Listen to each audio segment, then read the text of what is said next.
Muy buenas noches, sean bienvenidos a una nueva entrega de su programa Foro de Visión Internacional. Nos hemos comprometido con esta iniciativa a escuchar las voces que tienen una trascendencia internacional y que nos permitan de alguna manera identificar todas aquellas estrategias de la comunicación política que de alguna manera influyen en el votante, unas para bien, otras para mal. Hoy, de la mano del doctor Jesús Gracia Sanz, vamos a ingresar a un tema profundo y vasto que es el tema de la comunicación política, y básicamente nos vamos a centrar en un aspecto que es la manipulación en la comunicación política.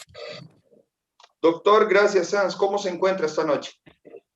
Muy bien, buenas noches, querido Luis, perfectamente, y pues disfrutando del placer y del honor de compartir este tiempo contigo y con todos tus oyentes y amigos. Por supuesto, yo creo que como nunca, doctor Sáenz, sus palabras hoy van a llegar a un terreno muy fértil, dado que las personas están siendo víctimas de una serie de efectos, una gran convulsión social, una crisis de política, una crisis de comunicación, una crisis económica y además una crisis sanitaria. Sin embargo, inclusive la crisis sanitaria puede ser instrumentalizada para la manipulación y hay una gran cantidad de teóricos que así lo están apuntando. Y no somos negacionistas de que exista un virus.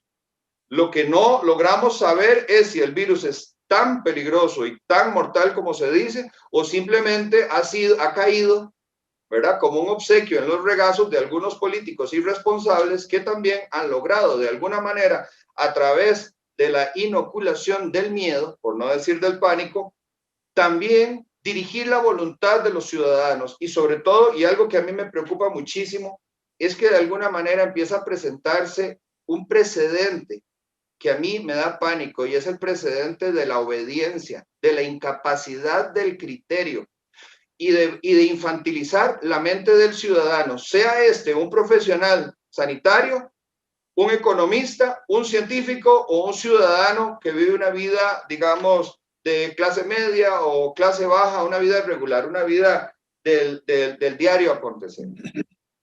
El doctor Jesús Gracia Sanz es de Zaragoza, de la comunidad autónoma de Aragón.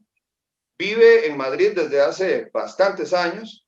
Es doctor en Economía, Trabajo y Finanzas.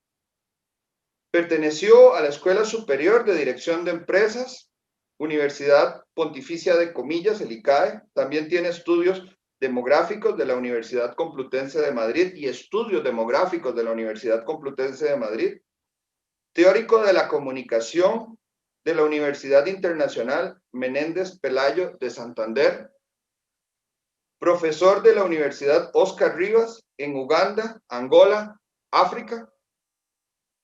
Experto de la metodología de investigación científica. Profesor de la Universidad Complutense de Madrid. Teórico de la comunicación. Gestión de la comunicación en escenarios de crisis, emergencias y negociación. Un experto en estas áreas. Fue director de la Escuela Internacional de Negocios y Planificación Estratégica en un convenio con la Universidad de Boston. Director de formación de Bernard Criff Consultores Europeos. Investigador y analista de comportamiento del consumidor. Científico social, escritor, columnista, líder de opinión en Europa, África y América.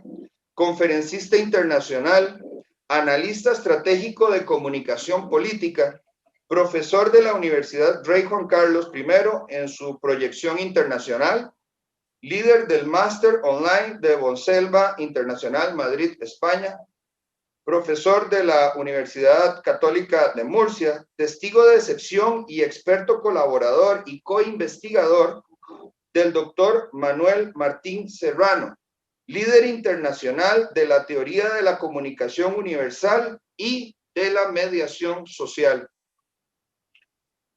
Profesor, sobre este particular de la teoría de la comunicación universal y la mediación social, yo quisiera de antemano comprometerlo para hacer en algún momento una entrega exclusiva para poder analizar esta temática tan interesante que ha roto fronteras desde España y para el resto del mundo en esta teoría de la comunicación, de la mediación social más bien.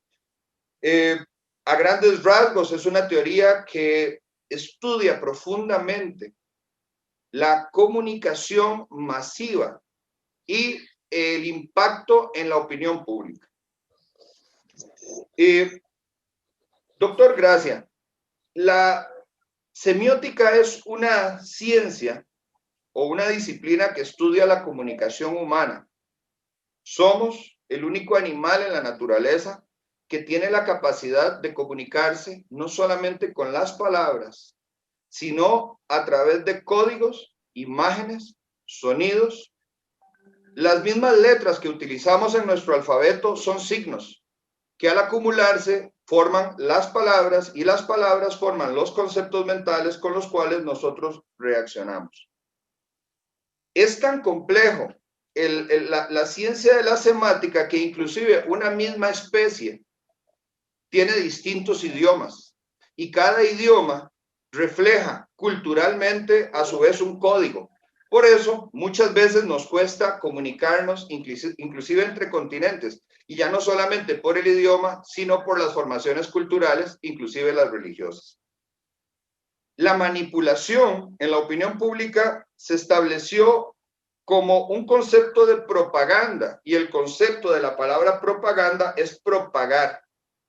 Esta es una idea que nació en el antiguo Sacro Imperio Romano para influir y conseguir coadyuvar en las decisiones del emperador, ¿verdad? Disfrazando las tiranías con el consenso público. En la Edad Media se acuñó la frase Vox Populi, Vox Dei, que es una expresión un poco irónica de que la voz del pueblo es la voz de Dios. Había de alguna manera que inocular la opinión ciudadana para poder legitimar las decisiones del poder.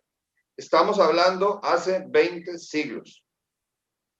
Luego, en la Edad Media, la importancia de esta opinión, de lo que se le llamaba el vulgo, que es toda la sociedad, fue puesta y remarcada por Nicolás de Maquiavelo en El Príncipe II, donde el pensador italiano le dice al gobernante, al jerarca o al príncipe, que siempre tenga en cuenta la opinión del pueblo, aunque al menos sea en apariencia. Es decir, hay que tratar de involucrar para que el pueblo sienta que participa. Y en este juego de la ironía, las personas de alguna manera ratifican las decisiones que no son suyas.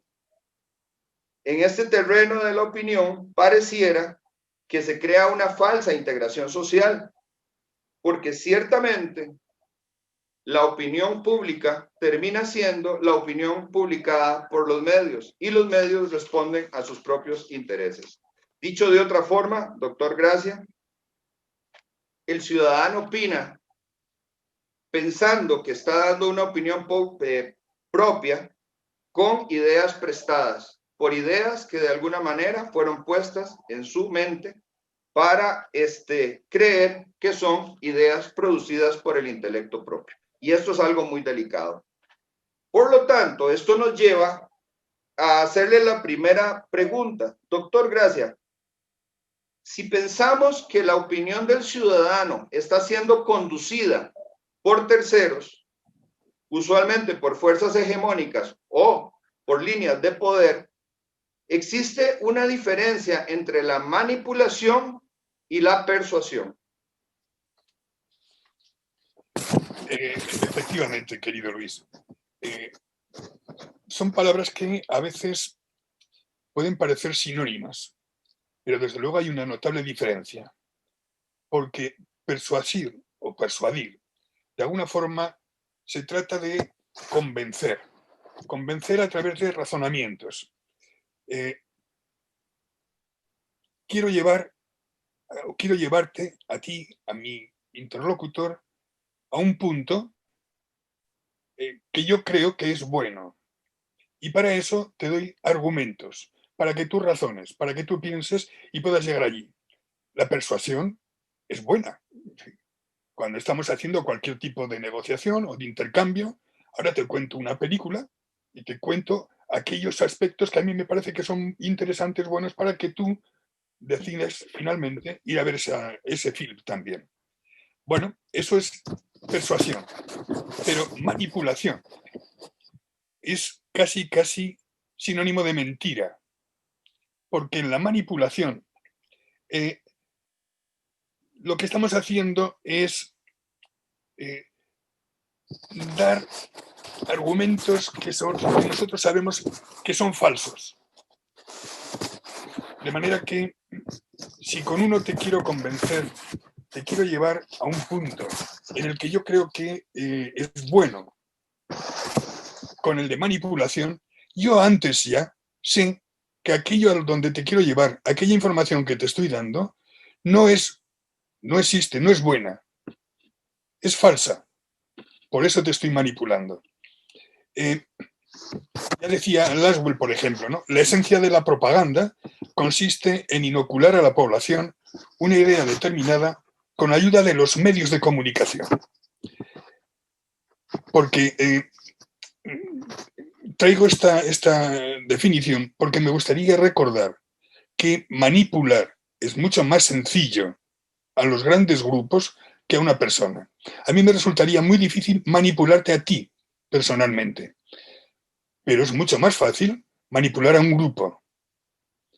Y para eso, ¿cuál puede ser el mejor ayudante que yo podría encontrarme? La Los medios. comunicación masiva, claro. Porque eso lo que hace es ampliar el efecto de lo que yo estoy queriéndote decir. Por otra parte, de todos es sabido ya que identificamos 4 formas de poder, conseguir el poder: la autoridad, la coerción, la persuasión y la manipulación. Son los 4 pivotes sobre los que descansa el origen del poder, las formas de conseguir poder. La autoridad es una forma que permite la sumisión o la aceptación voluntaria de la conducción. Has nombrado en la presentación que hacías de mí, que te agradezco enormemente, decías que he sido un estrecho colaborador del profesor Manuel Martín Serrano. Bien, cualquier persona que me conozca sabe que este profesor para mí es una autoridad y por tanto me someto y acepto voluntariamente su conducción científica, obviamente. Claro. Otra es la coerción, sería el segundo pilar, ¿no? La coerción es una forma de poder que logra la sumisión del otro por medio de la fuerza o la amenaza de su uso. Bueno, pues muchas veces parece, bajo la forma de negociación, decimos a otro, o haces esto o entonces hasta lo utilizamos para educar a nuestros hijos, ¿no? Claro. O te terminas de comer todo o no sales esta tarde. Bueno, y al final se lo acaban comiendo y no es que tengas autoridad, es que hay una coacción. Y ahora vienen los dos por lo que tú me estás preguntando, persuasión y manipulación. La persuasión logra la aceptación voluntaria por medio de argumentos y mensajes más o menos visuales y simbólicos. Mientras que la manipulación encubre los objetivos e intenciones de quien la ejerce. Y además, esos argumentos que da son falaces, no son verdad. Es una información sesgada, es una información que tergiversa los acontecimientos. Es una selección de la información. Eso en los medios de comunicación es sencillo, es muy fácil. Tradicionalmente, por ejemplo, en la prensa escrita aparecen las noticias de economía junto con las de política, por ejemplo. Perdón, de trabajo, ¿no? Trabajo, economía. y aparecen dos noticias juntas. En una dice, este último año, el PIB en nuestro país ha sufrido una baja de no sé cuántos puntos. Estamos perdiendo, hemos perdido capacidad, etcétera. Y al ladito, sin que nadie nos diga nada, aparece otra noticia que dice 1 millón de horas perdidas por las huelgas promovidas por los trabajadores de tal o de cual sector. Y tú, lector, que las lees y las lees juntas, ¿cuál es la conclusión más fácil? Una correlación, claro. Bueno, ahí lo que estoy haciendo es hacer una selección de la información y introducir un sesgo de proximidad para que la gente cuando lo lea diga, claro, la culpa de que la economía vaya mal son las huelgas que están promoviendo tal o cual sindicato. Eso es manipulación. Las dos formas buscan influir, pero lo que hace a una influencia manipuladora, o lo que hace incorrecta, es lo mismo. El manipulador intenta que alguien adopte lo que el manipulador considera como una creencia, emoción o estado mental inapropiado. Por tanto, eso se acerca a la mentira. Y no hace falta que dediquemos mucho más tiempo a ver cómo en estos momentos, si hablamos de manipulación y de mentira, estaríamos pensando en las fake news, en ese tipo de mentiras que están inundando continuamente los medios de comunicación, ¿no? Claro. Para agregarle a sus palabras, con las cuales estoy de acuerdo, de hecho va muchísimo más allá de la mera manipulación y de la persuasión. Creo que sería bueno entender entonces que la manipulación es un engaño que logra conducir, digamos, a las personas de forma falsa a el logro de un objetivo determinado. Y creo que por allí pasa mucho de la molestia social, de las huelgas y de toda esta violencia que estamos viendo en todos los países. Por el otro lado, agregaría, claro, la coerción es una forma de obligar a las personas a tener determinada reacción o a conducirse de determinada manera.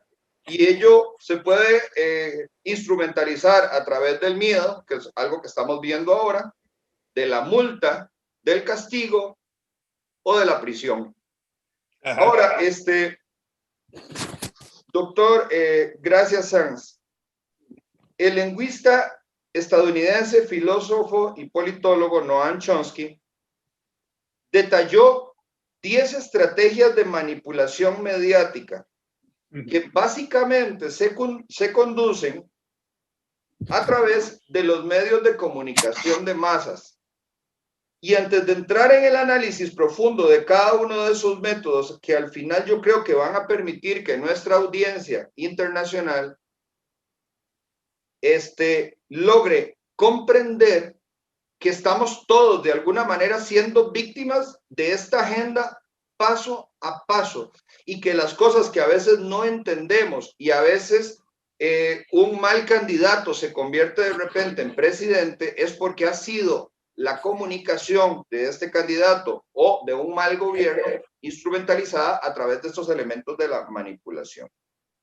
Hay una primera estrategia que es la estrategia de distracción. Yo quisiera que usted me agregara, me ampliara un poco de cómo se utiliza la estrategia esta para movilizar las masas. Como llamó el autor, armas silenciosas para guerras tranquilas. Pues primero, antes de todo, decir que estas estrategias de manipulación no deja de ser otra fake news, otra noticia engañosa. Claro. Pero para todo el mundo, porque lo que ya sabemos es que realmente fueron creadas por TeamSeed en el año 2002. Pero un error de la agencia, tengo por aquí el nombre, Presensa, un error hizo que sucesivamente individuos, personas y otras agencias y otros medios bebieran de esa fuente sin preocuparse de comprobar la autenticidad de la autoría y Y se le atribuye la paternidad a Noam Chomsky. atribuye todo el mundo a Chomsky. Por otra parte, tampoco sería muy de extrañar porque es un gran investigador, filósofo, escritor y lingüista, ¿no? Bien, decías, la primera de la que nos habla Chomsky o Timsit, de distraer de lo importante. Bueno, obviamente consiste en desviar la atención del público de los problemas importantes y de las decisiones que están tomando las élites políticas y económicas. Y para eso emplean un bombardeo constante de distracciones, de informaciones irrelevantes, al tiempo que se evita que se interesen por los conocimientos esenciales. Si pensamos ahora, por ejemplo, en Occidente, ¿cuál podría ser la estrategia de distracción que se está utilizando fundamentalmente? Yo diría que El deporte. coyuntura. Claro. El deporte. Yo no sé en Costa Rica, pero llevamos 9 meses en España en el que más que hablar de la pandemia, estamos preocupados porque puede ir o no puede ir público a los campos de fútbol a presenciar los partidos. Los unos es que no es lo mismo verlo en televisión. Los importantes, los jugadores, es que si no tenemos el aliento y el ánimo que nos da el público, bueno, ahí estamos. Pero tampoco es nuevo. Lo pudo escribir Timsit o lo pudo escribir Chomsky, pero ya lo inventaron los romanos. Pan y circo. Así es. Y se montaban unas fiestas que duraban 4 meses. Aquí por lo menos el fútbol, bueno, últimamente ahora con esto de la pandemia, ahora el fútbol dura una semana. Todos los días tenemos un partido u otro, ¿no? Claro. Pero bueno, de lo que se trata es de desviar el interés de lo verdaderamente importante. Ahora que parecía que no sabíamos si íbamos a poder presenciar otra vez el fútbol, ahora nos estamos desviando otra vez de lo importante pensando, pobrecito Ronaldo, que está infectado, que no puede jugar el siguiente partido, ¿qué va a pasar ahora? Y todo el mundo anda preocupado con la infección que tiene Ronaldo.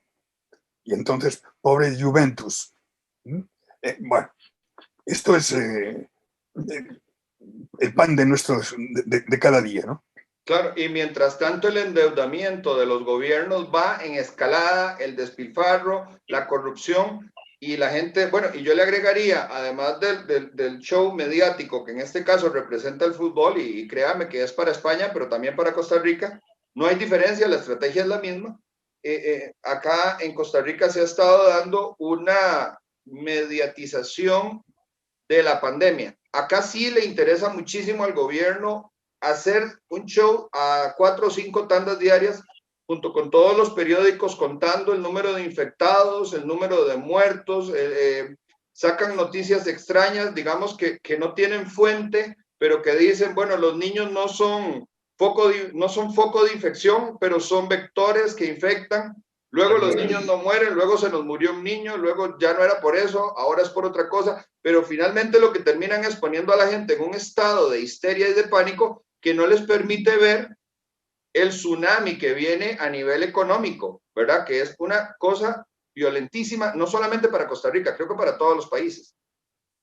Así es, así es. Ahora, el teórico también nos apunta que parte de la estrategia de la manipulación es crear problemas y luego ofrecer soluciones. ¿Cómo se explica esta estrategia? Bueno, siempre se nos han presentado los gobernantes como los salvadores de la patria, así que es normal, ¿no?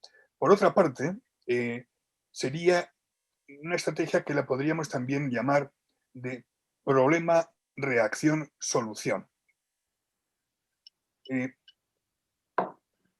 Tenemos muchas posibilidades, ¿no? Podemos desencadenar violencia urbana, podemos perpetrar atentados o crear una crisis económica, la del 2008. Fíjate, cuando yo era joven, ya iba a decirte el siglo pasado, efectivamente el del siglo pasado, pero iba a decirte casi en la Edad Media, cuando yo era joven, los malos eran los rusos comunistas, en todas las novelas, en todas las películas y en todos los libros, vamos, los tebeos, los cómics que teníamos circulando. Ahora, en las películas y en los cómics, el malo es el terrorista, y a ser posible de ISIS. Y así nos están metiendo en la cabeza cuál es el problema. Porque ¿cuántas personas mueren al año en accidentes de coche, de circulación? No sabría decirte una cifra, pero altísima. ¿Cuántos mueren por ataques terroristas? Bastantes menos. Claro.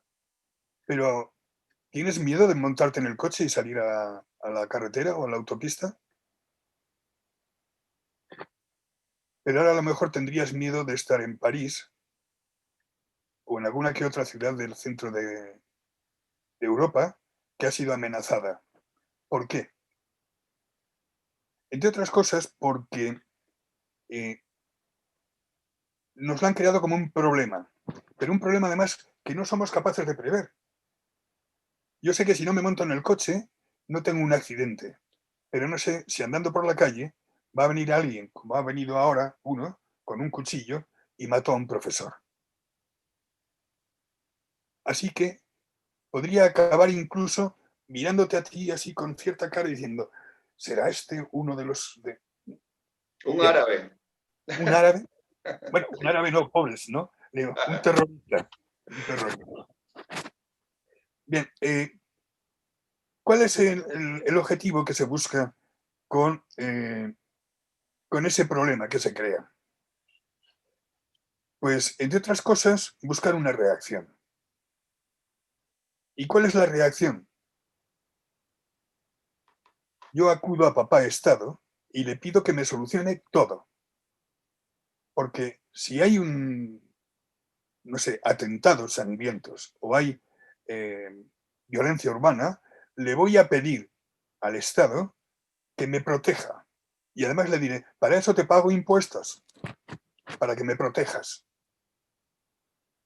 Y ahora que están protestando por la calle, que en Nápoles, por ejemplo, o en Madrid y Barcelona, esta última semana, han salido todos los negacionistas y han empezado a quemar mobiliario urbano y a manifestarse y a destrozar y saquear tiendas.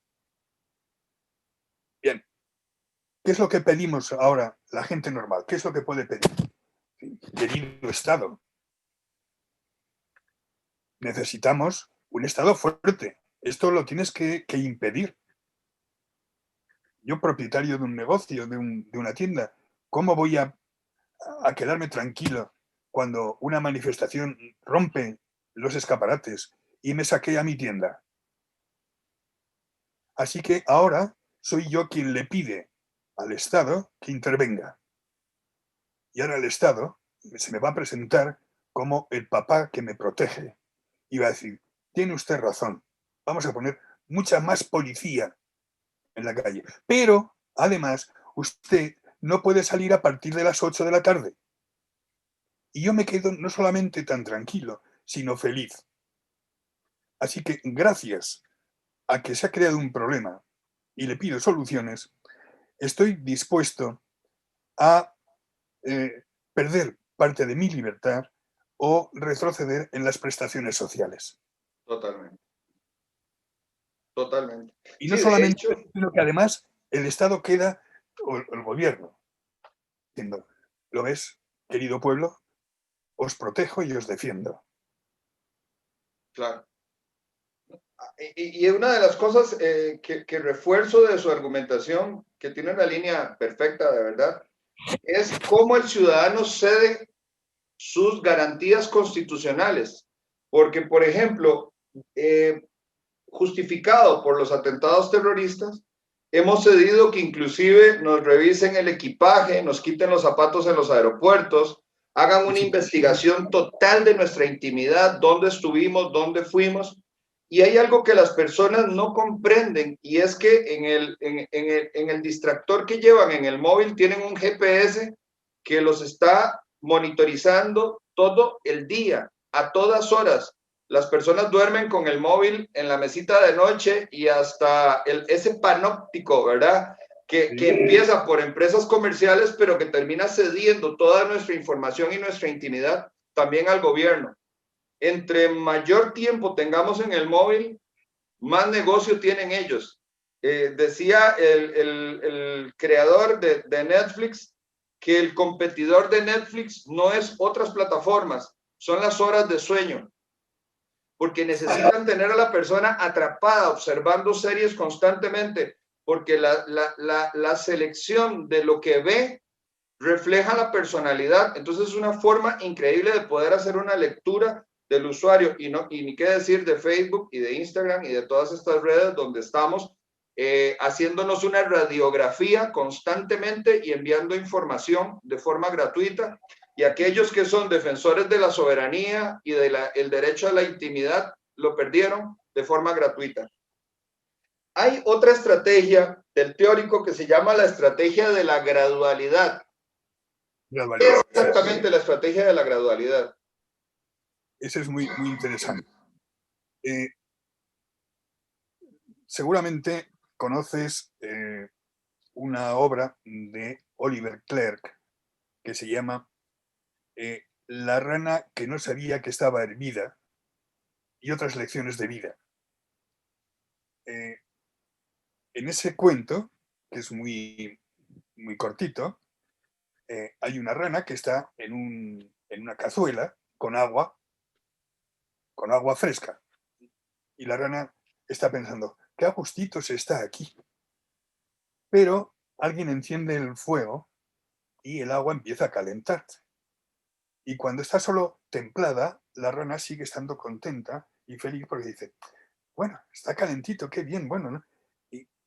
Pero aguanta y no se sale del agua. El agua sigue calentándose, y cuando la rana se quiere dar cuenta de que el agua está excesivamente caliente, ya no puede salir porque ya estaba hervida. Esa es la moraleja de ese cuento. Bueno, para conseguir, volvemos ahora a nuestro amigo Chomsky, para conseguir la aceptación de una medida extrema, basta con aplicarla gradualmente, a cuentagotas, por años sucesivos o por meses, de tal forma que un poco más lo puedes aguantar, otro poco más lo puedes aguantar.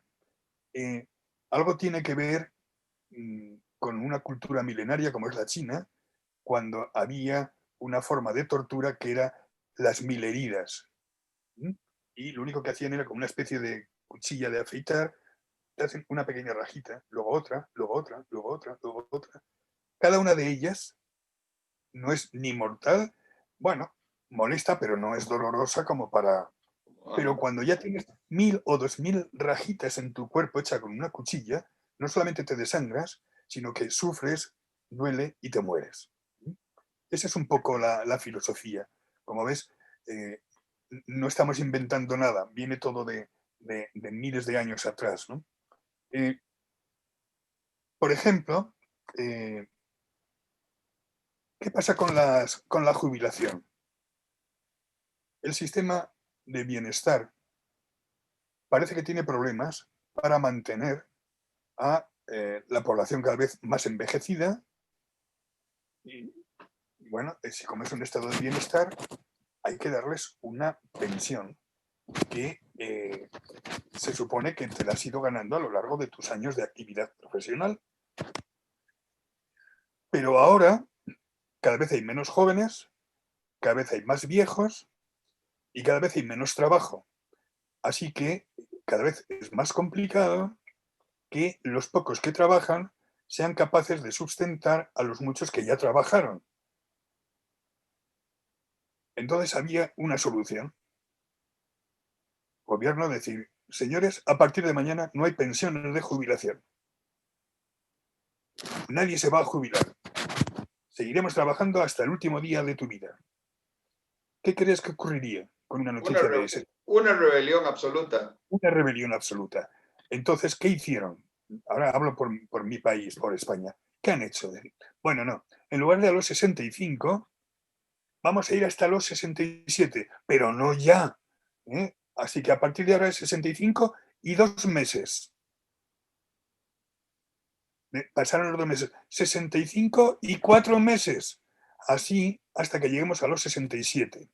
Pero ya están hablando de que habrá que trabajar hasta los 70.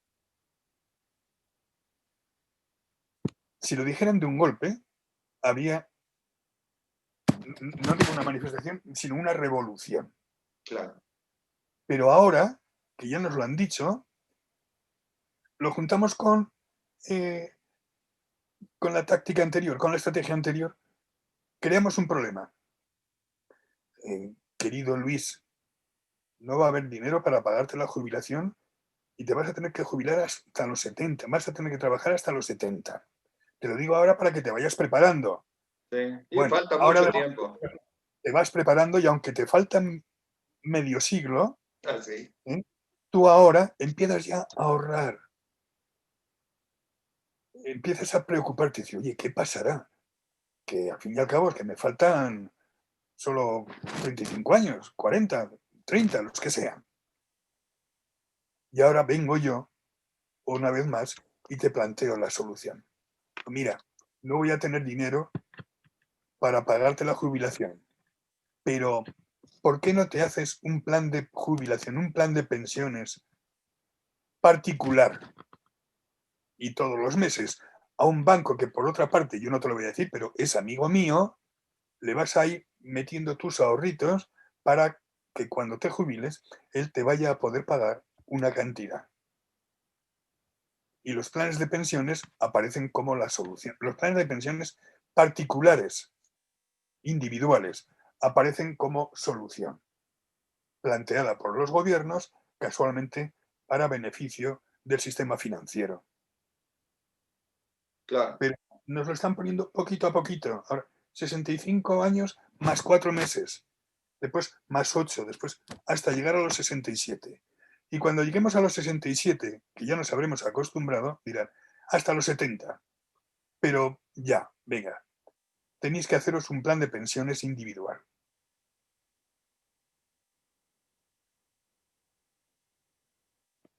Así que, Claro. como ves, no son estrategias independientes. De alguna forma hay una... Claro, están encadenadas. Ahora, profesor, hay una que a mí particularmente me llama mucho la atención porque me hace pensar en estas teorías que las vamos a tratar de ver al final del neuromarketing y de la división de los 3 cerebros y cómo el estratega se comunica de alguna manera con cada uno de esos cerebros, pero hay uno en particular que es el emocional, que es el que tiene, digamos, un porcentaje mayor de respuesta a los estímulos y que los otros dos de alguna manera siguen al primero. Dice el teórico que la otra estrategia de manipulación es dirigirse al público como si fueran criaturas de poca edad.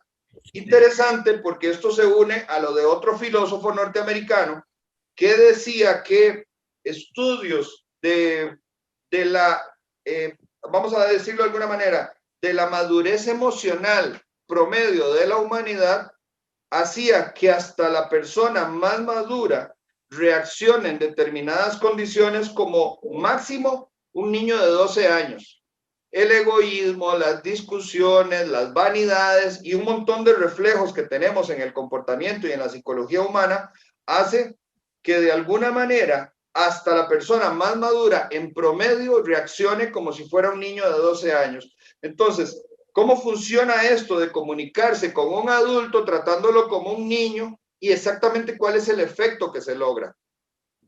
Bueno, una vez más, esta estrategia de dirigirse al público como si fueran criaturas de 12 años, que es verdad, la podríamos y la deberíamos de poner en relación con otra más, que es la de mantener al público en la ignorancia y la mediocridad. Verás por qué digo esto. Es cierto, luego si quieres entramos o ya en los tres cerebros, el cerebro límbico, que es el que tiene que ver con el aprendizaje, tiene que ver mucho este segundo cerebro. El primero, si quieres, lo pasamos un poco por alto, el reptiliano, porque es un momo más primitivo, sí. activo, son comportamientos que están estereotipados, son reacciones impulsivas, muy... Bueno, tienen poco... No hay nada de reflexión en ese tipo de comportamiento de ellos. Pero el cerebro límbico sí, porque tiene que ver con el aprendizaje. Y hay, si una conducta produce, por ejemplo, emociones agradables, pues tenderemos a repetirla, gracias precisamente a ese aprendizaje, ¿no? O intentaremos cambiar nuestro entorno si la sensación es desagradable. Eso tiene que ver con dos cosas muy, muy importantes, muy utilizadas y desde luego yo totalmente, visceralmente en contra, que es el condicionamiento clásico o condicionamiento operante. Porque eso lleva, como ves, procesos totalmente conductistas, Claro. eso lleva a una, lo que se ha venido a llamar indefensión aprendida. Esa indefensión aprendida nos lleva a lo siguiente. Es la condición en la que un ser humano ha aprendido a comportarse pasivamente ante una situación que le es adversa. Y, perdón, es que se está moviendo la pantalla, no sé si soy yo, es mi ratón. Te decía, Pero está bien, lo único es que se escuchan como las hojas en el micrófono pegar. Nada más. sí, Sí. es que se me hace la pantalla grande, luego pequeña. Bueno, decía, es comportarse pasivamente ante una situación que le es adversa con la percepción subjetiva de que no puede hacer nada.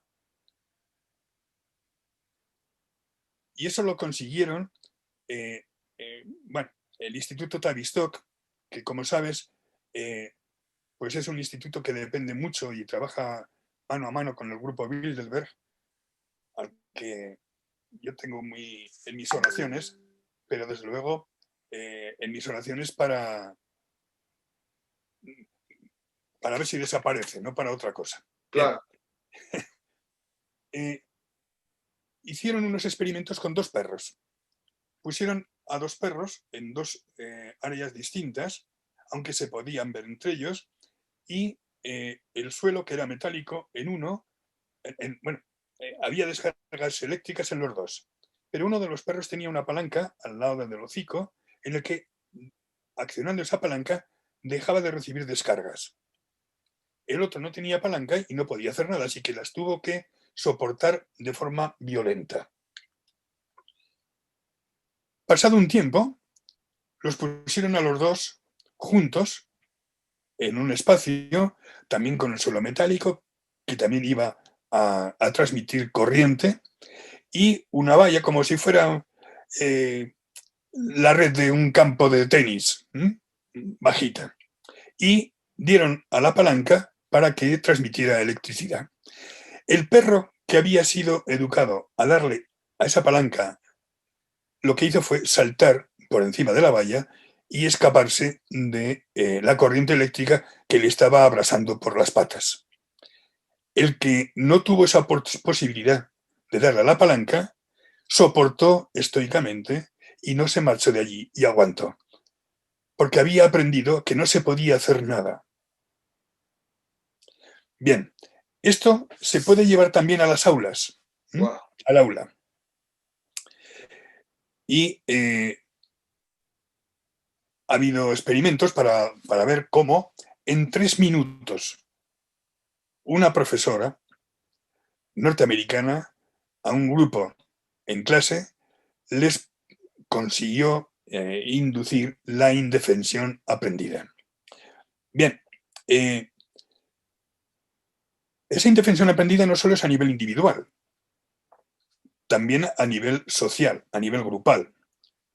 Por ejemplo, en el año 1977 hubo la primera gran crisis de la globalización. Apareció en Tailandia con una severa crisis de divisas que rápidamente pasó a los vecinos. Y Corea del Sur le entró un terrible temor, un pánico. Tuvo miedo de la bancarrota y entonces pidió capital. ¿Y qué ocurrió? Que apareció el Fondo Monetario Internacional para salvarlos. Y les hizo un préstamo, les dio dinero, pero les planteó una serie de condiciones y de reformas que tendrían que hacer. Aumento de los impuestos, recortes, privatizaciones de empresas. Yo no sé si eso te suena en tu país. Suena mucho porque Aquí, justamente estamos viviendo ese proceso en este momento. pues aquí sí, aquí ya nos pasó en el 2008, propiciado por Bruselas, por Europa. Todas estas medidas fueron evidentes y se dejaron notar en un año. Privatizaciones, aumento de los impuestos, recortes, todo esto se nota rápidamente en un año. Sube la pobreza, sube la desigualdad, el desempleo, los sueldos se precarizan, etc. Y canalizaron su frustración. Pero esa frustración que canalizaron fue a través de la violencia sobre sí mismos. No fueron a por nadie más.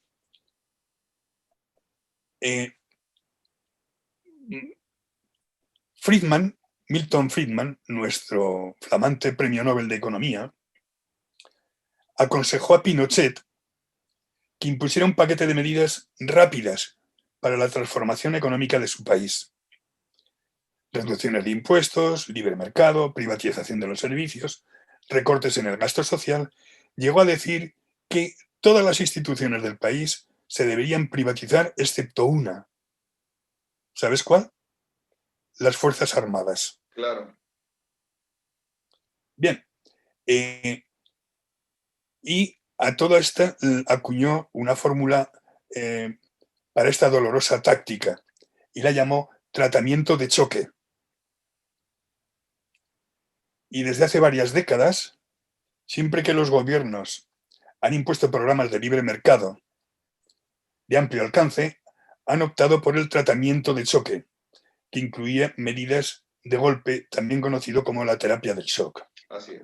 Esto es posible, entre otras cosas, cuando decía lo del aprendizaje, y ese condicionamiento, porque aparece un sesgo que es el sesgo de confirmación, que a su vez está muy unido con las mentiras, el fake news, toda esta serie de cosas, ¿no? Que es lo siguiente. No sé qué. Ya. Algo le está aquí pasando al computador. Pero la imagen está bien, no hay ningún problema. ¿Sí? Sí, señor. Vale. Decía lo siguiente, el sesgo de confirmación. Eso facilita la persuasión y la manipulación, porque todo aquello que nos resulta placentero, lo que hacemos es buscar información y desdeñar cualquier otra información que ponga en tela de juicio nuestras propias creencias. Lo que me lleva ahora a hablar, por ejemplo, de otro tema muy parecido, que son los mítines. ¿Son necesarios o no? El meeting es dar una conferencia a los convencidos, es predicar a los convencidos. Es cantarle al coro. Si tú no tienes nada que ver con ese partido o con ese político, ya te puede decir lo que tú quieras, que ni lo escuchas. Cuando lees la prensa, exactamente lo mismo. Lo que haces es coger aquel tipo de información que apoya tus propias creencias. Claro. Bien, todo eso tiene que ver con ese aprendizaje y ese cerebro límbico. Pero ahora Ahora, tenemos... ¿y por qué razón, profesor, podemos ubicar una reacción infantil o infantilizada en el cerebro límbico? Porque hasta que no llegamos al tercero, neocortes, no tenemos la capacidad de razonamiento lógico. Entonces, hay que, habrás oído muchas veces, es decir, esto hay que explicarlo, hay que decirlo para tontos, para que me entiendan. Sí. ¿No? Esto Sí, es. de hecho hay una serie de libros muy exitosa norteamericana que se llama, por ejemplo, Finanzas for Dummies, ¿verdad? Los dummies son estos muñequitos de prueba, los muñecos tontos, digamos, que se ponen en los coches para poder ver los accidentes. Claro, Entonces sí, es hablar exactamente como al tonto que habita dentro de todos nosotros, ¿verdad? y es porque el neocortes cumple una función reflexiva, de adaptación lenta, en relación con la cognición y con los valores, cosa que no ocurre con los otros cerebros. Pero fíjate hasta qué punto lo llevan, que si hablamos de dirigirnos al público como criaturas de poca edad, bueno, ya sabes que ahí también sale de armas silenciosas para guerras tranquilas, ¿no? Sí. Porque tenemos políticos que han dicho, por ejemplo, tenemos dos opciones, o quedarnos parados o ponernos en marcha. Yo no sé si existe alguna otra tercera. Sí. Bueno, como es notorio y público, te diré de quién es. Ana Botella, cuando era alcaldesa de la ciudad de Madrid, dijo, si se suman dos manzanas, pues dan dos manzanas. Y si se suman una manzana y una pera, nunca pueden dar dos manzanas porque son dos componentes distintos. Hombre y mujer son una sola cosa cuando es en el matrimonio. Y dos hombres y dos mujeres son cosas distintas. Hombre y una mujer es una cosa que es el matrimonio. Pero si son dos hombres o dos mujeres, es una cosa distinta, no es un matrimonio. ¿Qué te parece? Sí, bueno, pareciera una clase de pre-kinder. Vale. Los expertos y asesores de campañas políticas entran incluso en el tipo de letra y han llegado a la conclusión que el tipo de letra Comic Sans se asocia con fiestas infantiles. Con esos letreros que te ponen. Y entonces dicen, no podemos utilizar cartelería o notas o lo que sea, ¿no? Entregar documentos que estén escritas con el tipo de letra Comic Sans. Hasta ese punto llegan. ¿Cómo Caramba. lo ves?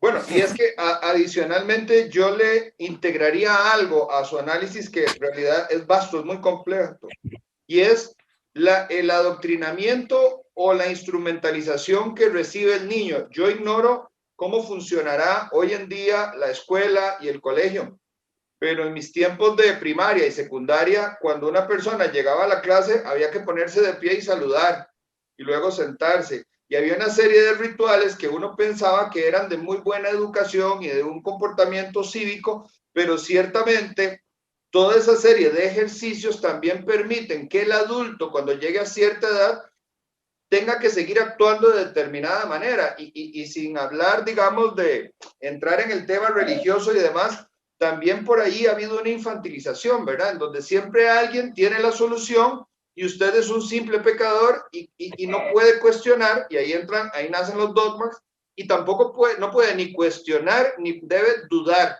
Tiene que dejar todo en el principio de la fe. Como lo mío no es el tema religioso, lo dejamos de lado, pero sí se parece mucho a lo que hace la política a través del adoctrinamiento a nivel de las escuelas. Ahora, el otro punto que hablaba Noam Chomsky es de utilizar el aspecto emocional muchísimo más que la reflexión. De esto, pues de alguna manera, usted ha hecho ya un análisis vasto, pero le pregunto yo, ¿no habrá, digamos, en este momento, en esta emergencia sanitaria que está viviendo el planeta, un poco de la aplicación de estos instrumentos? Porque ciertamente yo no niego que exista una emergencia. Lo que me llama poderosamente la atención es cómo se está manejando.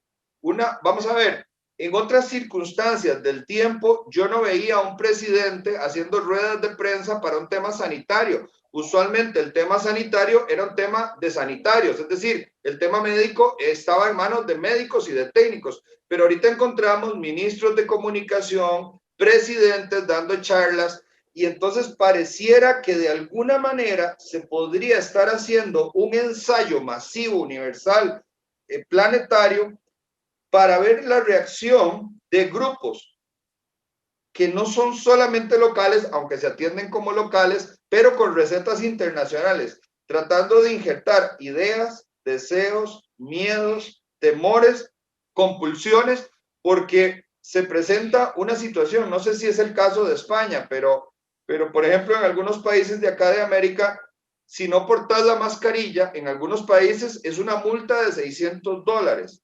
En otros lados, podría llegar la policía y hacerte una multa. Y si una persona que está sana, que hace ejercicio, que no ha tenido ningún problema, que no tiene vicios ni tiene enfermedades de fondo, se le olvida la mascarilla, toda la sociedad la señala y la acusa. Y entonces estamos volviéndonos una paranoia, una locura y una compulsión social. ¿No cree usted que de alguna manera se podrían estar utilizando estos instrumentos para algo tan serio como una crisis sanitaria? No es que me parezca, es absolutamente cierto todo lo que acabas de decir. Es verdad que estamos ante un problema sanitario, pero un problema. Ha habido otras pandemias. Yo no soy negacionista, ya te digo, no salgo de casa y además voy, cuando tengo que salir y no queda otra, salgo con la mascarilla puesta, mantengo las distancias, pero me preocupa más que eso, y soy, por cierto, soy grupo de riesgo, digo, por la edad, ¿no? Sin embargo, me preocupa mucho más el uso que se está haciendo de esto. Fíjate que decías utilizar más la emoción que la reflexión, que es por donde empezábamos con... Claro.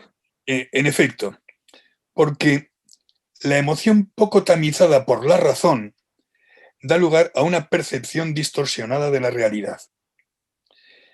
Y eso hace muy manipulable al ser humano. Una vez más estamos ante el segundo cerebro, el límbico, las emociones.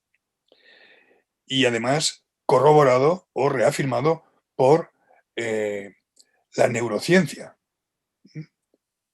Ahora todo el mundo habla mucho de eso porque lo puso de moda el propio marketing, ¿no? Con el neuromarketing. Claro. Neurociencia.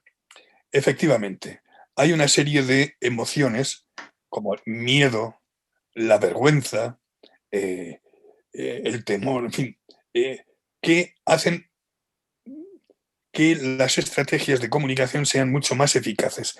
Porque, fíjate, la realidad, permíteme que ahora sea un poco directo, la realidad no existe. Lo que existe es la percepción de la realidad. Claro. Porque la misma realidad con mayúscula, para ti es una cosa, para mí es otra. Y en función de esa percepción, tu comportamiento y el mío posiblemente difieran, serán distintos. Bien, entonces, ¿qué es lo que tenemos que hacer? Introducir la posibilidad de crear la percepción de la realidad. Por ejemplo, el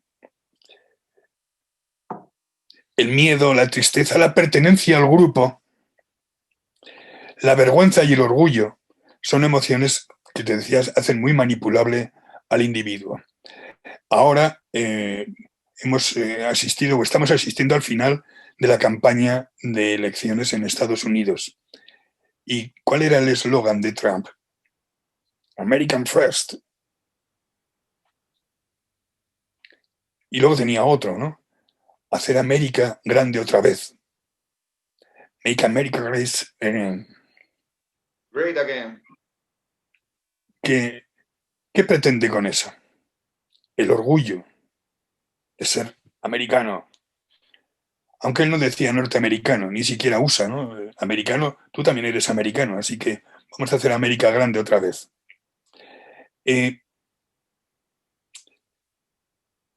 Ese orgullo tiene que ver también con otra cosa, que también ha descrito muy bien Mario Vargas Llosa en un libro precioso que habla sobre todo del liberalismo y de los grandes autores liberales, que se llama La llamada de la tribu. Yo al principio de nuestra charla te decía, a ti solo no me atrevo a manipularte, si me das un grupo sí. ¿Por qué? Porque la pertenencia al grupo ejerce, o el propio grupo ejerce, una notable presión sobre el individuo. En un aula, en la universidad, la profesora dijo, ahora yo os voy a preguntar de qué color es esta carpeta que tengo en la mano, que es verde, pero cuando yo os pregunte, me vais a tener que decir todos que es roja. Y así cuando venga un alumno que siempre llega tarde, también se lo preguntaré. Entonces, llega el chico, el alumno tarde, se sienta y la profesora coge la carpeta y la empieza a mostrar y a ver, fulano, a otro, ¿no? ¿De qué color es esta carpeta? Y dice, roja. El nuevo que acaba de entrar, mire, muy bien. A ver, ¿y tú? ¿De qué color es? Roja, roja. Y así 5 o 6. Hasta que por fin le pregunta al que llegó tarde. Y le dice, ¿de qué color es esta carpeta? Y se queda mirando con una cara así como un poco de susto y dice, roja. Cuando termina la clase, la profesora le pregunta, oye, ¿por qué me ha dicho que era roja? Dice, no, yo la estaba viendo verde, pero como todo el mundo decía roja, yo no sé, pero yo he dicho roja también. ¿Mm? Esa presión que ejerce el grupo se provoca con la emoción. Ese cerebro límbico utiliza las emociones para percibir de una forma distorsionada la realidad. Y por tanto, si percibimos de una forma distorsionada la realidad, el significado que tiene es diferente. Has dicho una frase muy, muy interesante, justo ahora, hace un minuto, que decías, es que cuando eres joven, cuando eres niño, en el colegio, la educación, la tal, claro, ahí es donde te están introduciendo en tu cabeza las claves de significación. ¿Qué significa hoy hace un día gris? Cuando tengo 12 años es una faena, porque significa que no puedo salir a verme con mis amigos en la calle.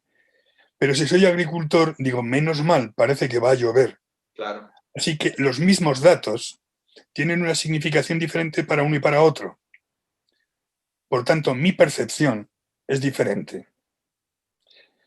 Si somos capaces, en este proceso de educación, de introducir las claves necesarias para que las personas se generen los modelos de representación del mundo, ya lo tenemos todo hecho. Y ahora viene el golpe mortal. Esos modelos de representación del mundo se crean en los primeros años de la vida de un individuo. y empiezas a interpretar el mundo mucho antes de que tú te enteres o seas consciente de que lo estás interpretando. Y lo que es peor, la interpretación sale de mí, sale de dentro de mí. Pero fue puesta por un Fue ente, puesta por, claro. pero sale de mí. Por tanto, yo te podría decir, a mí no me está manipulando nadie. Soy yo, con lo que veo, con lo que yo interpreto y con lo que a mí me parece, y así me comporto. Nadie me está obligando. Pero te pongo un ejemplo. Podríamos estar de acuerdo en una frase si yo te dijera, una mayor delegación necesita mayor control. Es una frase real, de un manual De empresa, si se quiere, o dirección de de empresa. organización. Ujú. Sí, sí. Una mayor delegación necesita mayor control. ¿Estamos de acuerdo? Totalmente, claro. Bueno, pues ahora vamos a hacer un juego. Yo soy la patronal y tú eres el sindicato. Y vamos a discutirlo. Y podemos estar toda la vida. Vamos por partes. Ahora tú, como buen defensor de los trabajadores, dices, oiga, eso de la delegación, no, mejor una coparticipación mejor, ¿no? Y nos tiramos un mes discutiendo si en el ámbito de nuestro convenio vamos a poner una mayor delegación o una participación conjunta o lo que tú quieras poner. Y ahora vamos a la segunda parte, un mayor control. Y tú, sindicalista, me dices, jefe, de control nada. ¿Qué quieres que pongamos, Luis? ¿Supervisión? ¿Codirección? Lo que tú quieras. Dime lo que quieres poner. Hasta la palabra autogestión, porque finalmente vas a tener que reportarla a alguien. No, no, lo que tú quieras decirme. Vamos a ponerlo. Bueno, ya tenemos la frase, que no es la original. Y tú te vas contento porque has conseguido arrebatarle a las fuerzas capitalistas, al jefe, al dueño, un punto a tu favor. Bueno, pero vamos a hacer un análisis comunicativo, ¿te parece? Sí. Como sabes, la comunicación es el intercambio de información a propósito de algo. Así que cuando yo hablo, hay un referente. Mi coche es gris. ¿El referente cuál es? El coche, el metálico, o sea, el objeto real que podemos tocar. Ese es. ¿Cuál puede ser el referente de una mayor delegación? ¿A qué estamos refiriéndonos? ¿De qué estamos hablando? Jerarquía, mando, control, dominio. Sí, sí. No, bueno, control y dominio sería otra cosa. Mm. Estamos hablando de la organización. Organizas una cosa con más delegación, con menos delegación, sin nada de delegación, por orden y mando, lo que tú quieras. Pero de lo que estamos hablando es de la organización. Y hemos elegido la palabra Delegación. delegación. O tú, coparticipación. Y ahora te digo, ¿y cuál es el referente de control o de reportaje, no sé, la que hubiéramos quedado? El referente es la norma. Son normas. Pues si quieres, vamos a leer otra vez la frase con el referente de lo que estamos hablando. Y diríamos, la organización necesita normas. Podemos estarnos toda la vida discutiendo a propósito de la frase inicial para ponernos de acuerdo tú, sindicato, y yo, patronal.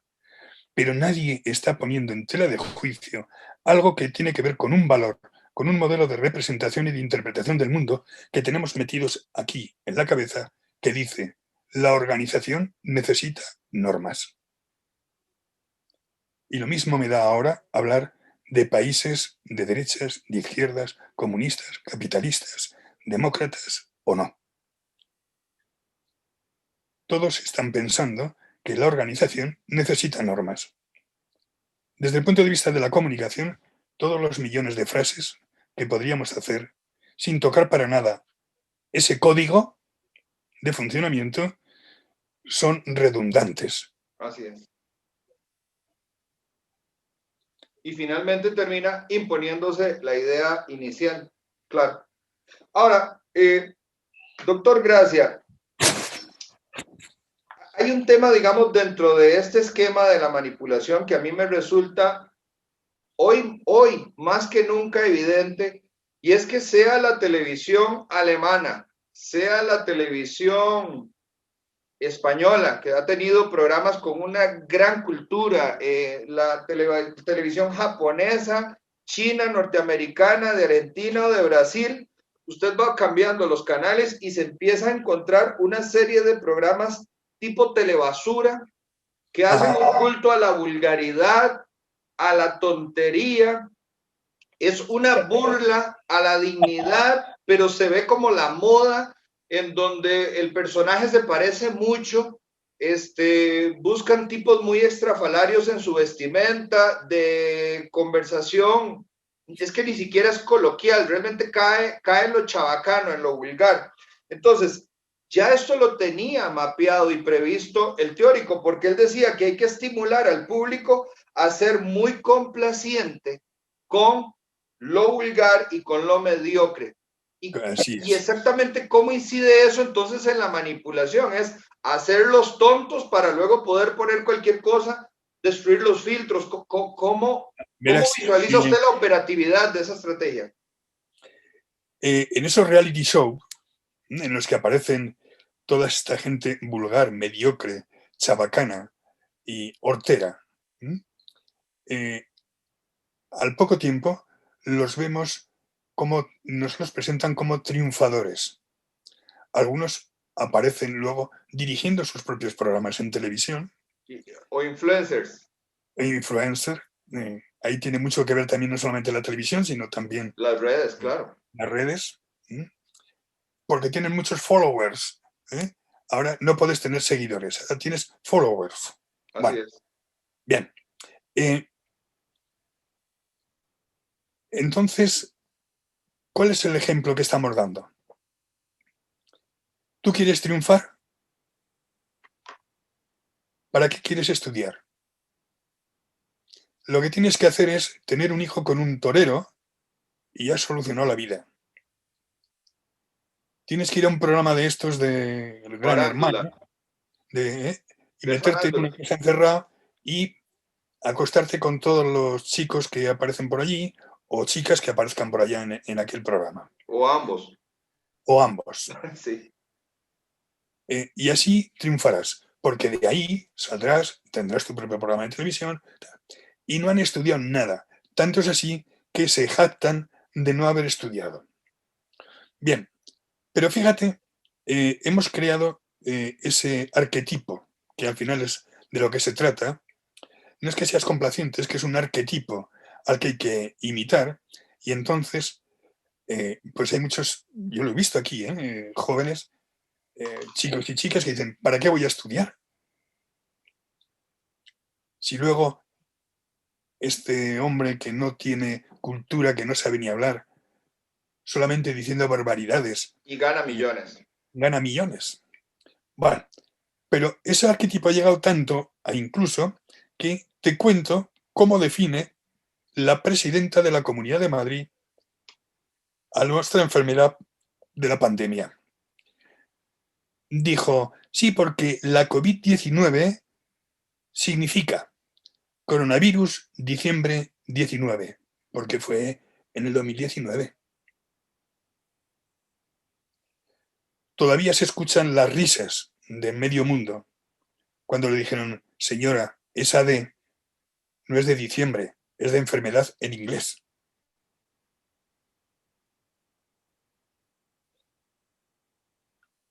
Así que, fíjate, si además de esos reality shows tenemos políticos que hacen ese tipo de manifestaciones, la gente joven dice, oye, hay que ser mediocre.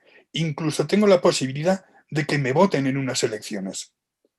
De hecho, no sé cómo funcionará en Costa Rica, pero aquí, en nuestro Congreso, a la hora de las votaciones, se ve muy fácil al jefe, al cabeza de grupo, al portavoz del grupo parlamentario del partido que sea, cuando hay que votar, levanta o una mano o levanta la otra. Si levanta una mano hay que votar que sí, si levanta la otra hay que votar que no. Así que, ¿cuál es el trabajo tuyo como parlamentaria? Obedecer. Pero no tienes ni que ir, solo el día que hay votaciones.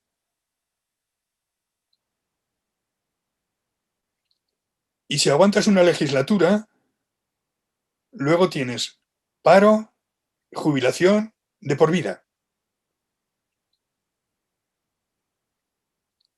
En vista de lo cual, no es que haya que ser complaciente con la mediocridad, es que quiero ser mediocre, que es la única forma de medrar, es la única forma de triunfar en la vida.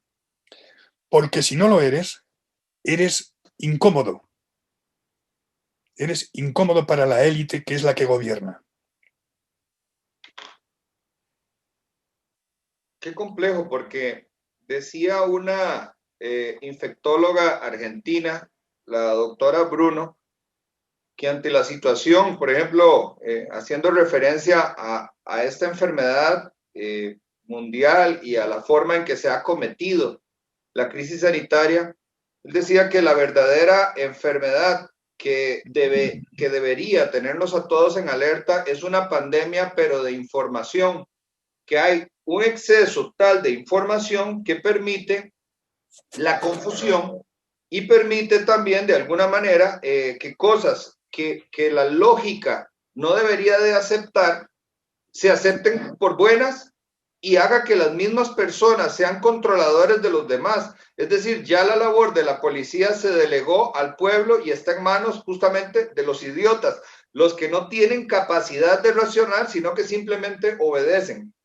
Hay otro elemento, digamos, que creo que de alguna manera se concatena, se une muy bien con de la mediocridad, y es el otro sentimiento, reforzar esa sensación de autoculpabilidad, de que no es el gobierno, sino fue que yo no aproveché las oportunidades, que yo perdí el tiempo, que yo soy una persona incapaz y no podría aspirar a un puesto público, generar una destrucción de la valía personal, de tal manera que las personas se alejen y le dejen el puesto a los capaces. Entonces, ¿cómo se puede, digamos, de alguna manera ampliar un poco en este tema que me parece increíble? Porque es de alguna manera introducir la depresión en el cerebro. Claro, eso es lo que buscan.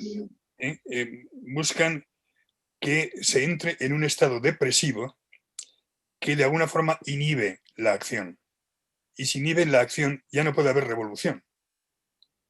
Pero fíjate que hay por otra parte una contradicción.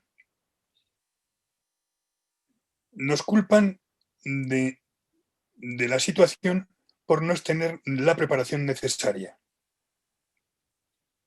Pero luego hemos visto que la educación que se plantea, y lo dicen clara y abiertamente en las armas para una guerra silenciosa, ¿no? Para una guerra tranquila, armas silenciosas, dicen que al pueblo hay que darle una muy baja educación. Entonces, la culpa la tengo yo por no formarme. Pero cuando me quiero formar, lo que se me ofrece es una formación deficiente. ¿Cuál es la salida? Una vez más, esa especie de indefensión aprendida. No hay nada que hacer. Claro. Tengo la culpa yo. Pero, fíjate, aún hay más. Esta pandemia nos dice, están destruyendo empleos. Dice, y hay que prepararse porque van a aparecer nuevos empleos que todavía no sabemos ni cómo van a ser, pero que tienen que ver con la infotecnología. Claro. Con la inteligencia artificial y esta otra revolución. Robótica, Claro. toda esta serie de tecnologías de último, al último grito. Y ahora yo me hago una pregunta. todas las personas que están perdiendo su puesto de trabajo, ¿cuánto tiempo necesitaríamos para formarles y que tuvieran las competencias necesarias para satisfacer las necesidades de esos puestos de trabajo? Yo soy optimista y creo que entre 3 y 5 años podríamos formar a toda esa masa de... Trasladarlos completamente a sus competencias, claro. Pero ahora a esta pregunta le sumo otra. ¿Cuál es el ritmo de avance y transformación de la tecnología? Yo ahora voy a dedicar 3 años en formarme para ser útil y tener las competencias que se me exigen hoy. Y cuando ya las tenga, las competencias que se me van a exigir son las de dentro de 3 años. Y la tecnología cada 18 meses avanza, se dobla. Esto significa que nunca podré alcanzar el nivel de competencias adquirido para un nuevo puesto de trabajo. O De ahí sea, surge el mínimo vital que ha sido tan cacareado por muchos partidos. sí, claro. Y, señor mío, usted nunca más va a poder volver a trabajar, pero como no le vamos a poder dejar que se muera, le vamos a dar un mínimo vital. Pero seguimos con la cadena de preguntas. ¿De dónde saldrá el dinero para el mínimo vital? ¿Quién lo produce? Claro. ¿Lo va a cotizar el robot?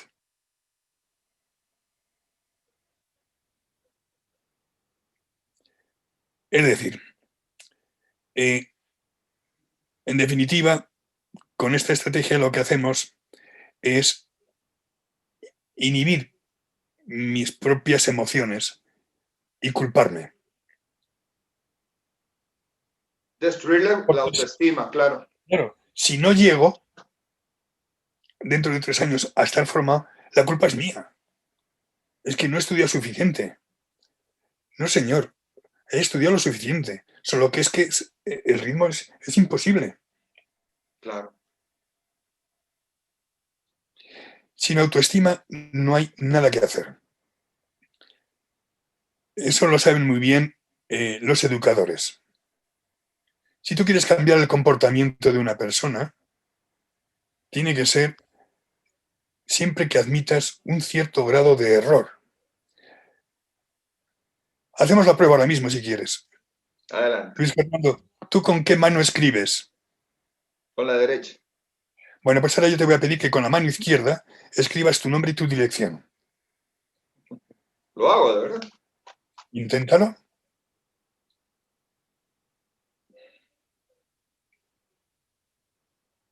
Bueno, no te preocupes, déjalo ya. Iba bastante mal. Iba bastante mal. Sí. Bueno, ¿y cómo te sentías? ¿Como cuando estabas en el colegio empezando a escribir? No, yo Así, creo que peor. peor. Claro. Bueno, pues yo ahora tengo 2 alternativas.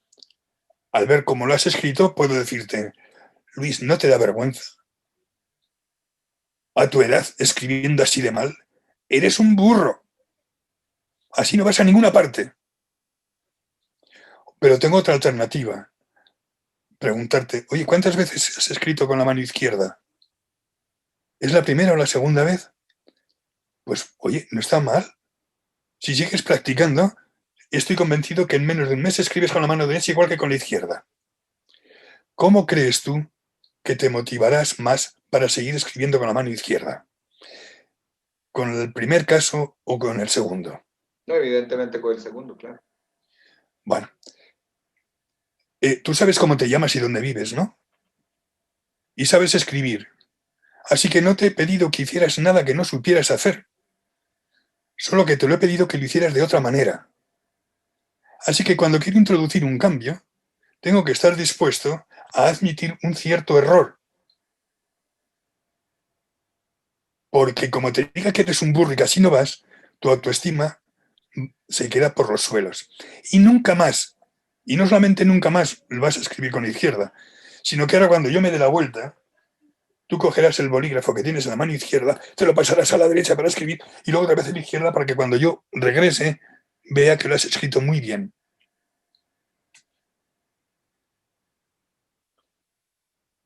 Así que, si nos quitan la autoestima, nos han quitado toda la posibilidad de evolución, Increíble. de raciocinio.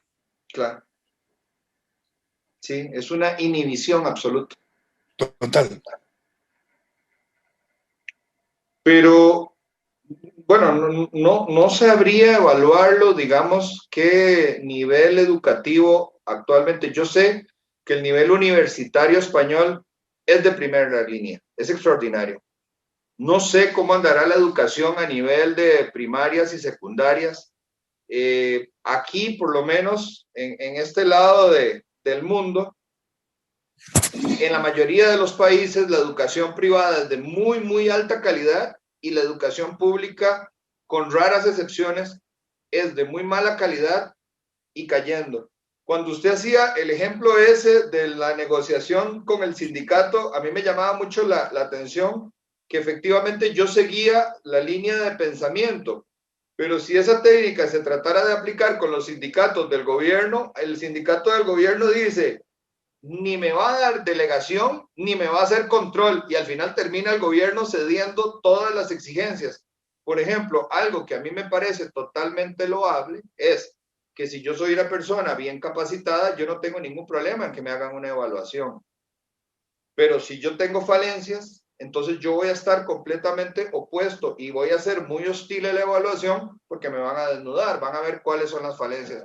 Y el gran problema es que mientras no se evalúe al educador, no vamos a tener un progreso en el alumno, porque al no reconocer también el error, pues de alguna manera el error que sea se transmite, ¿verdad? Y entonces cuando usted hablaba, me duele mucho tener que aceptarlo, pero la revolución que estamos viviendo a través de todos los países en Iberoamérica, pero también en Alemania y en todo lado, esta violencia, estos jóvenes que están mostrando este nivel de violencia, de agresividad y esa incapacidad a veces también de formular alternativas más civiles, se deben a una educación. Es decir, el problema de hoy lo sembramos hace 20 o 30 años. Y no solo eso, me preocupa mucho cuando usted habla de los nuevos puestos de trabajo, del futuro que ya llegó, porque no es que tenemos que esperar la revolución del Internet ni la revolución de la comunicación de las máquinas, eso ya está aquí. Está aquí ya. Está aquí. Entonces, el gran problema es que hoy estamos sembrando una catástrofe para dentro de 10, 20 o 30 años en el futuro. Ahora, profesor, llegando al último punto que nos ilustra el teórico, dice, y este es el que más me preocupa de todos, pero el que más me preocupa de todos, y le voy a decir por qué me preocupa. El presidente de mi país acaba de ser acusado, bueno, acaba no, pero hace aproximadamente unos 6 meses tal vez o algo así, fue acusado por un delito penal, dado que estaban instalando un sistema de información que se llamaba Unidad de Datos Presidencial, que estaba recolectando información muy sensible y muy íntima de los ciudadanos. Esto fue descubierto a través de un decreto y bueno, hay una serie de instancias, inclusive de movimientos ciudadanos, es decir, de movimientos civiles que lo acusaron porque no se justifica bajo ninguna circunstancia que un gobierno ande metido escarbando la intimidad de las personas, dado que las constituciones de la mayoría de los países libres lo ven como un precepto que debe ser inviolable, el principio a la intimidad. El último punto que nos pone Noam Chomsky sobre la mesa es conocer a los individuos mejor de lo que ellos mismos se conocen. Yo tengo mi propia teoría que la voy a agregar al final, pero quisiera escuchar lo suyo y cómo esto lo podemos traer a la realidad de Costa Rica, de España, Argentina, Brasil, Centroamérica, Estados Unidos y el resto del mundo que hoy están metidos en esta maquinita. Pues mira, Luis, al principio de tu intervención, hace media hora, algo más, tú ya hablabas algo de esto. Decías, me molesta o parece que esta pandemia ha sido una especie de regalo que les han hecho a las clases dirigentes. A lo largo de nuestra charla hemos visto algún momento en el cómo determinadas situaciones provocan la propia reacción del personal, de la gente, pidiendo acciones. ¿Y cómo estamos dispuestos a ceder parte de nuestra libertad y de nuestros derechos básicos en función de esa seguridad? Ahora aquí, en Francia ya es obligatorio, en China es obligatorio, aquí es recomendable, nos están haciendo meter una app en el móvil gracias al COVID y lo tenemos que llevar encendido y con el Bluetooth activado. Porque así cuando yo me cruce contigo a menos de 1,5 metros... No puede ser. Sí, sí. Ya lo creo que puede ser.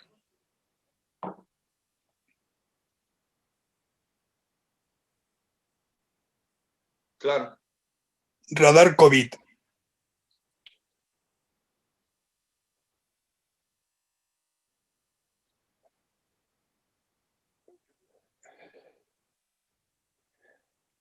A ver, aquí.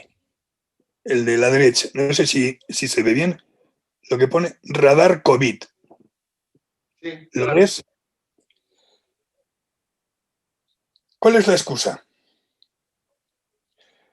Hombre, si de repente descubren que estoy infectado, hay que hacer un seguimiento, ¿no? Un rastreo para encontrar dónde, quién ha podido ser. Es amenaza pública. Entonces, cogen mi teléfono y ven en los últimos 7 días ya no con quién hablé, sino con quién me crucé sin hablar en la calle. Pero ahora suma eso a toda la información que tiene Facebook de mí. Cada vez que doy un me gusta, o escribo algo, o me escriben. Las búsquedas que hago en Google.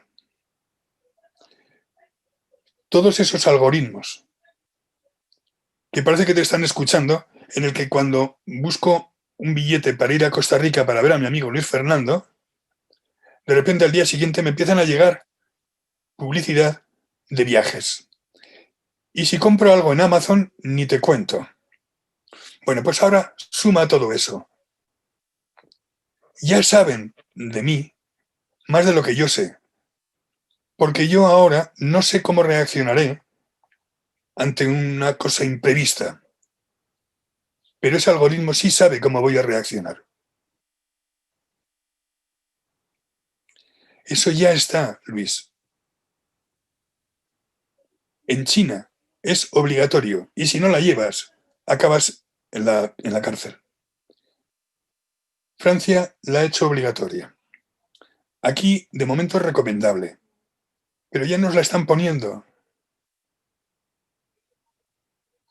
A todo esto, todos nosotros, al menos aquí, tenemos un expediente sanitario en la seguridad social. De las veces que he ido hasta cuando he tenido un simple catarro, si me han operado, no me han operado. Toda mi vida está metida ahí. Pero también la laboral, en los servicios de empleo del país. La bancaria. La bancaria ni te cuento. ¿Saben cuándo saco dinero? ¿Y dónde me lo gasto? Porque cuando desaparezca el dinero, que vamos camino de eso, el dinero físico, y sea todo dinero de plástico, bueno, ya pagamos el taxi con el móvil, con el teléfono. Los jóvenes ya no llevan ni dinero ni tarjetas.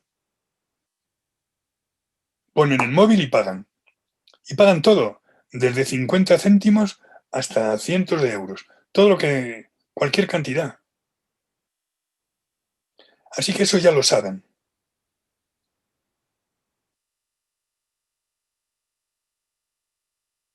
Caramba, es que estamos cediendo la vida.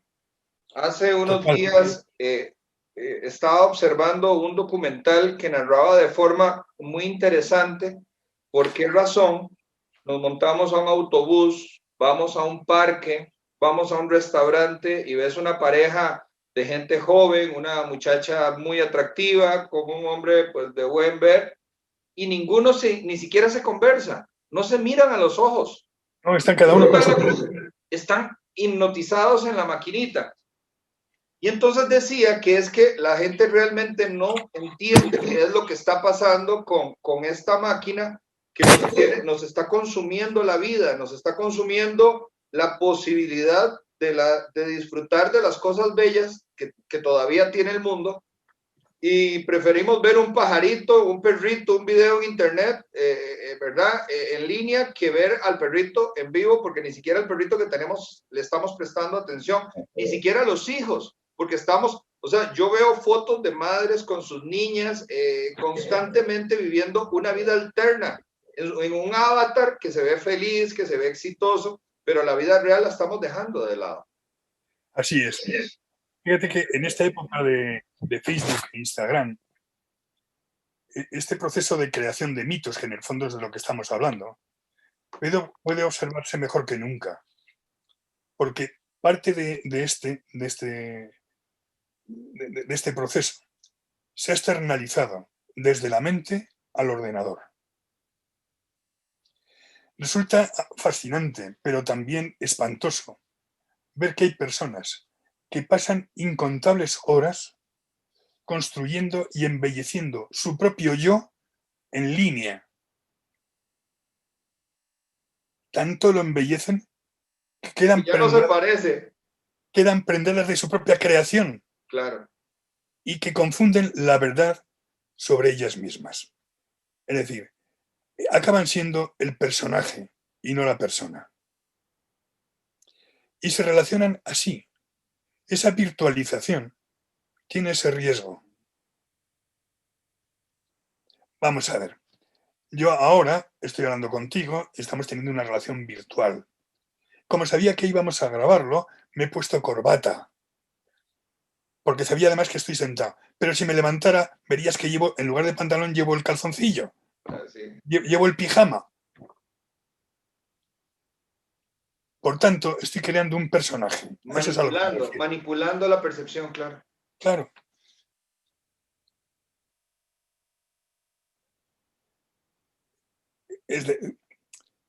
Si de verdad queremos comprendernos, no hemos de identificarnos con nuestra cuenta de Facebook.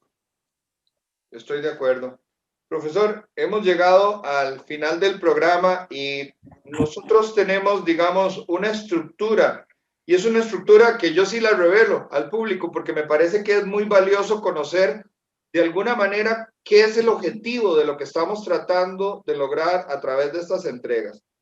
Entonces, el programa tiene 3 secciones. Tiene una sección de análisis, tiene una sección de crítica, y siempre terminamos con una sección de recomendaciones para poder aterrizar en lo positivo, caer en una cama llena de almohadas con plumas de ganso, de tal manera que no solamente podemos analizar aquello que nos afecta en forma negativa, sino por el contrario, tomar de lo malo lo bueno y hacer de esto una oportunidad.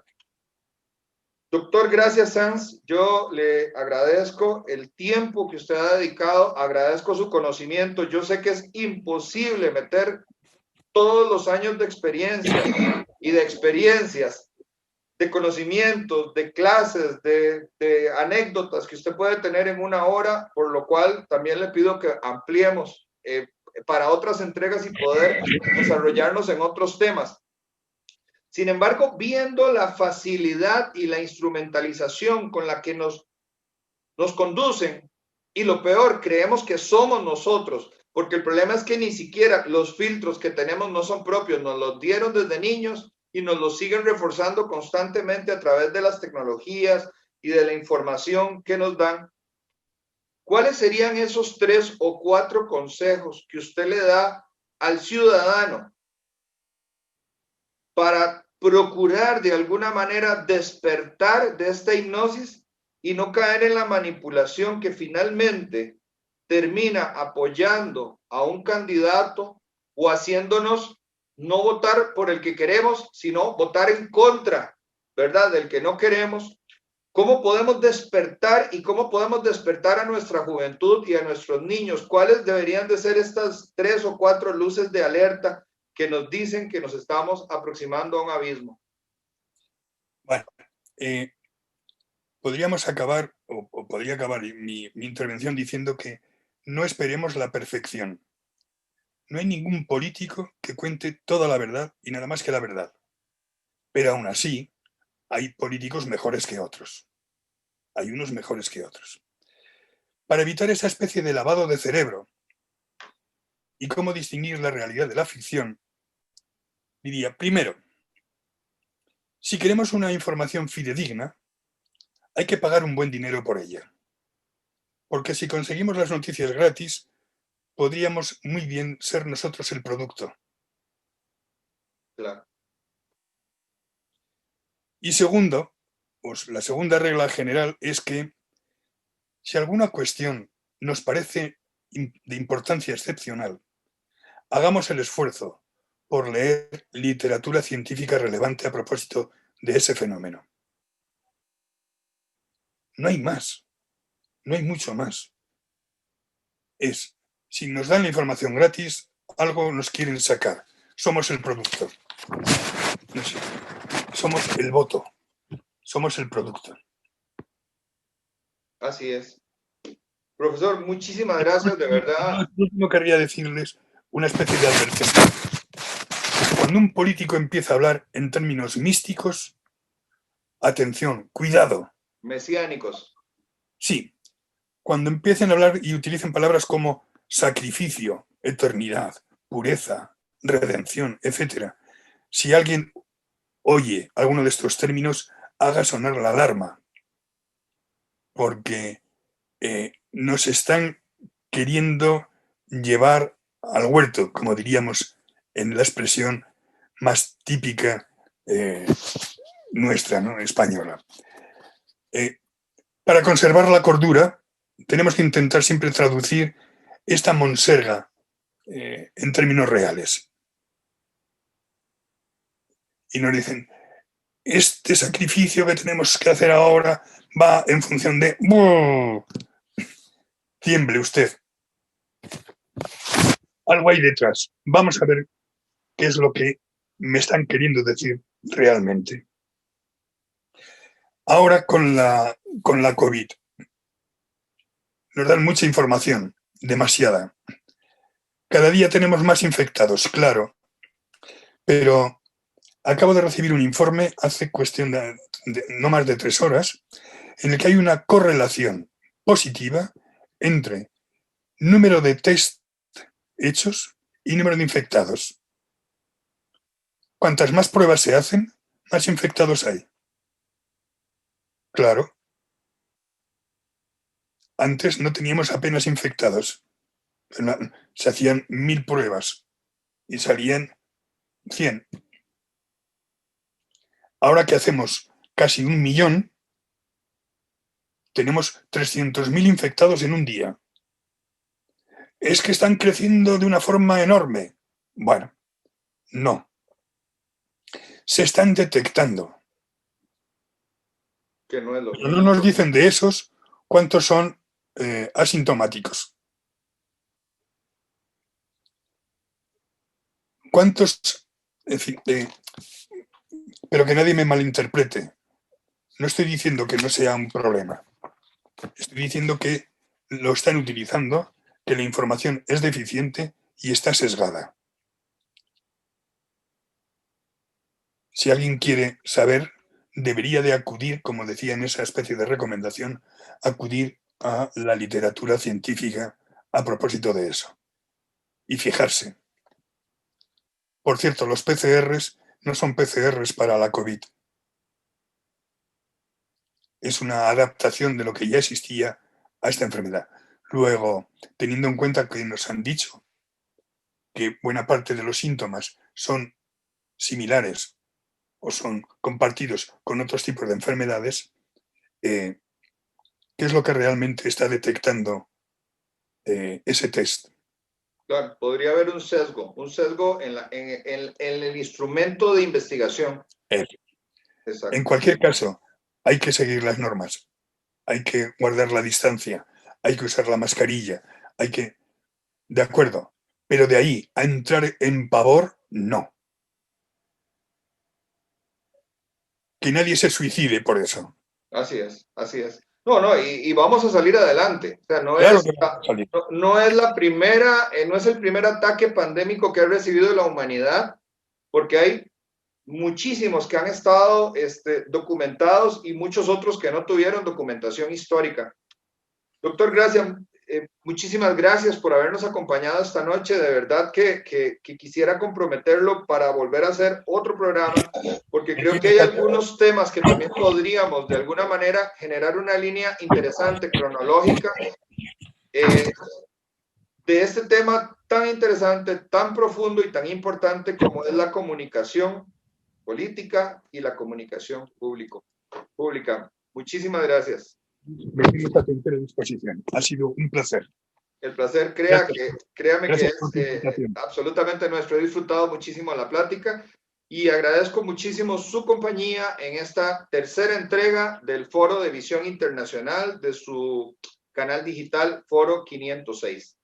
Esta cápsula funciona como un globo sonda que nos permite llevar información de otros países, no solamente a Costa Rica, sino a Centroamérica y al resto de Sudamérica, donde ya de alguna manera hemos recibido retroalimentación. Así es que agradezco mucho al doctor Jesús Gracia Sanz, porque no solamente se comunica con Costa Rica, sino que se comunica con el resto de las Américas de habla hispana. Jesús, muchas gracias por habernos. Gracias Fuerte a ti abrazo. Y a tu foro. Pura vida. Gracias.